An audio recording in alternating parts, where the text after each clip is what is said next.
నీ జీవితం సాఫీగా ఉన్నంత వరకు అందరూ మన వాళ్ళే.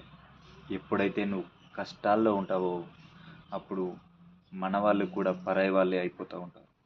ఇది జీవితంలో ఒక్కరిద్దరి మధ్యలో జరుగుతున్న విషయం కాదు, ప్రతి ఒక్కరి జీవితంలో జరుగుతున్న విషయం. మరెందుకు ఇంత అలసత్వం నీలో ఉంది? పో, ముందుకు పో. నీ జీవితాన్ని ఒక మంచి పూల బాటలాగా మార్చుకో. అలా మార్చుకోవాలంటే ప్రధానమైంది డబ్బు. ఈ డబ్బును సంపాదించే అన్వేషణలో కొన్నిసార్లు కింద పడచ్చు, కొన్నిసార్లు పైకి వెళ్ళచ్చు. అయినా పడ్డా కూడా అయ్యే బాధ ఏంటి? ఆల్రెడీ పడే ఉన్నావుగా. ఇప్పుడు మొదలుపెట్టు, ముందుకు పో. జరగబోయే నష్టాల గురించి ముందు నుంచి ఆలోచించకు. నీ కష్టాన్ని నమ్ముకో. నీ కష్టమే నిన్ను ముందుకు తీసుకెళ్తుంది. ఆ కష్టాన్ని కూడా స్మార్ట్గా ఆలోచించి ముందుకు వెళ్ళాలో ఆలోచించు.